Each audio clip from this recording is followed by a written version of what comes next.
Assalamualaikum Kang, Ya. izin Kang, mungkin bisa diceritakan Kang sedikit kronologi Kang bisa menjadi tunanetra. Mungkin udah 10 tahun ya, 10. mungkin disebab apa-apa karena cerita juga bahwa Kang ini pernah juga menjadi TKI-nya ke Jepang ya gitu ya, pengalaman dan bahkan juga bisa ngajar Al-Quran Ustadz di Kang. Nah, mungkin sebelum Akang tunanetra, apa sih yang menyebabkan Akang menjadi tunanetra? Kedua, pengalaman Akang bisa apa jelaskan sedikit gitu Kang, berikut dengan harapannya ya. Nama Kang. Nama Ya. nama saya Lalan Jailani, dari Sukabumi, tepatnya Kecamatan Cibadak, Desa Batu Tunggal. Kronologi saya, kronologi awal-awal sampai jadi tunanetra, mungkin saya sendiri secara pribadi kurang mengerti. Soalnya biasanya setelah ada sesuatu penyakit yang berhubungan dengan mata, pasti nyambungnya ke mata dan jadi tunanetra. Tapi untuk saya, wallahu alam, mungkin ini mah pemberian dari Allah, ya harus gimana lagi gitu kan. Soalnya sangat-sangat mendadak gitu. Tidak ada misalkan sakit apa, kejadian atau kecelakaan apa, nggak ada.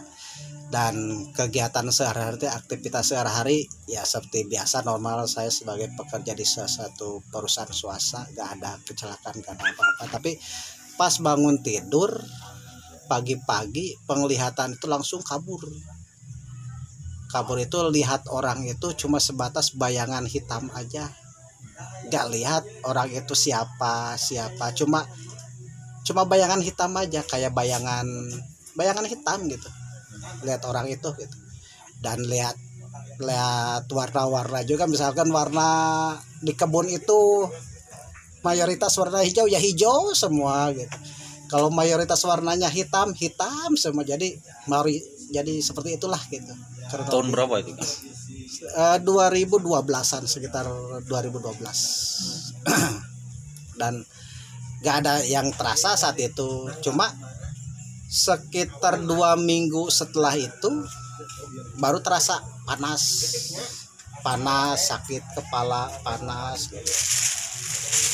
Dan parahnya pas umur penyakit 3 tahun menginjak 3 tahun, wah sakitnya gak ketulungan, sampai saya disebut putus asa, sampai saya minta mati sama Allah gitu. Saking putus asa, sakitnya ya Allah, sampai gak bisa tidur selama 3 bulan. Bulan Rajab, bulan Roas, sampai bulan Puasa gak bisa tidur normal, cuma duduk di kursi panjang ini. Kalau tidur itu gak bisa, terasa sakit, serasa kepala dan dada itu ditindih sama apa gitu. Waktu pas Akang mata itu mulai kabur, itu masih kerja di mana tuh? Di PT Daihan Global. Daihan Global. Ya. Tahun berapa? Tahun 2012. Terus Akang sakit pernah nggak koordinasi dengan Daihan? Bentuk dari tempat Akang kerja gitu? Maksudnya? Ya seperti kan Akang kerja di Daihan nih. Nah, mungkin ada semacam inilah santunan dari ada gitu. Enggak ada santunan apa-apa. Bahkan saat itu saya terus berobat, dipaksakan untuk bisa kerja. Saya punya harapan bahwa saya pengen sembuh lagi, makanya sambil kerja saya sambil berobat terus ke rumah sakit. Saat itu pertama saya berobat ke rumah sakit RSUD Bunut, R Samsudin. 3 kali ke R Samsudin, katanya bukan penyakit mata tapi penyakit dalam. Makanya saya bikin rujukan ke rumah sakit Sekarwangi yang dekat. Dan selama 1,5 tahun saya tiap minggu rutin berobat ke rumah sakit Sekarwangi. Masih bekerja di Daihan dan tidak ada bantuan apa-apa. Bahkan gaji pun dipotong kalau saya berobat. terus libur selama beberapa hari ya dipotong, nggak ada Tapi pernah konsekuensi disampaikan. apa-apa.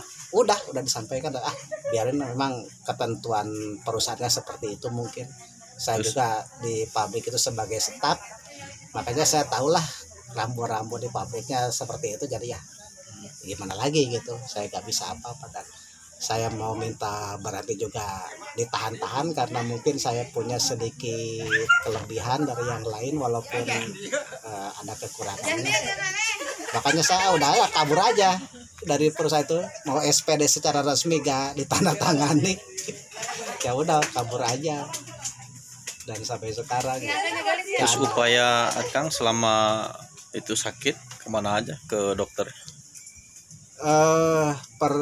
Semenjak sakit begini gitu, saya langsung berobat ke dokter puskesmas, tapi gak diterima. Ke dokter umum juga gak diterima, malah langsung bikin rujukan ke Bunut, Rumah Sakit Samsudin. Di Rumah Sakit Samsudin katanya bukan penyakit mata, penyakit dalam. Makanya saya bikin rujukan lagi ke Sekarwangi. Di Sekarwangi selama 1,5 tahun terus tiap minggu berobat terus, tapi gak ada hasilnya gitu. Malahan saya sendiri gak tahu pihak dokternya gimana. Dokternya saya itu dokter Riana, yang nangani saya itu dokter Riana. Selama mulai berobat sampai 1,5 tahun terus sama dia. Minggu ini katanya cuma iritasi saja, jangan takut, nanti juga sembuh. Tapi minggu berikutnya, oh ini mah saraf. Minggu berikutnya, ini mah radang katanya. Jadi terus aja gitu. Jadi gak ada pegangan. Ternyata saya sakitnya seperti ini. Terus saya juga ngobrol, Bu, mungkin akibat apa gitu. Bukan akibat apa-apa kata dokter itu. Ini mah cuma penyakit biasa. Padahal mungkin dia menyembunyikan sesuatu agar saya tidak putus asa mungkin. Bahkan saya juga, karena saya punya keluarga gitu kan, saya juga sebagai kepala keluarga harus terus bekerja untuk menafkahi keluarga. Sampai waktu saya gak bisa melihat itu, saya kuli ngisi backlog media tanam buat jamur di Pak Haji Ripai. Dia seorang orang kaya gitu kan, seorang konsultan, tapi di rumahnya dibuka jamur tiram. Saya kuli bikin backlognya.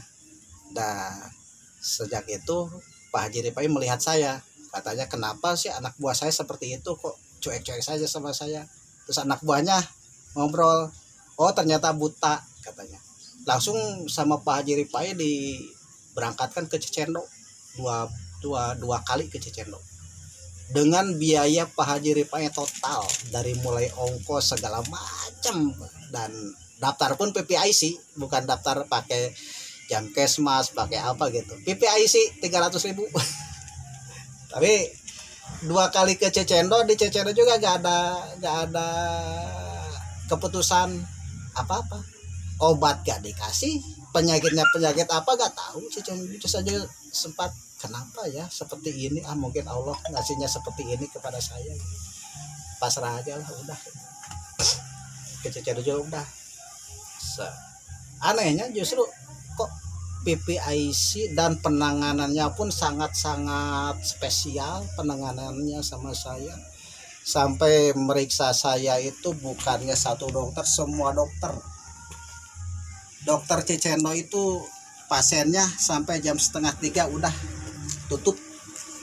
Dan dari jam 2:30 itu sampai jam 4:30 semua dokter Cicendo fokus ke saya semua. Selama 2 jam gak nemuin harus gimana, dioperasi bukan, diganti mata masih bagus katanya, tapi padahal mata saya udah nggak bisa melihat gitu.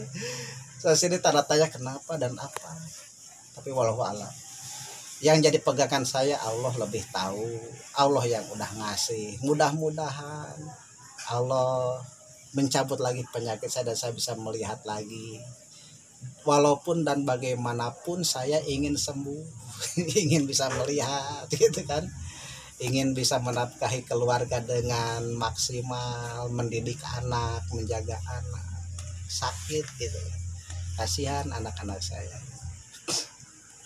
Di samping sebelum Akang tunanetra ini di samping kerja pernah ada nggak kegiatan-kegiatan lain? Nggak ada. Nggak ada kegiatan apa-apa. Khusus kerja aja ya. Kerja aja. Berangkat pagi, pulang sore atau kadang-kadang malam. Setiap hari seperti itu kegiatan. Setelah sekarang menjadi tunanetra, apa kegiatannya? Awal-awal kegiatan ya saya nggak bisa apa-apa sama sekali, don gitu kan. Cuma istri saya kadang-kadang kerja di suatu pabrik cuma kontrak paling 2-3 bulan udah. Terus di luar kerja di pabrik, selesai kerja di pabrik kontrak habis paling jualan.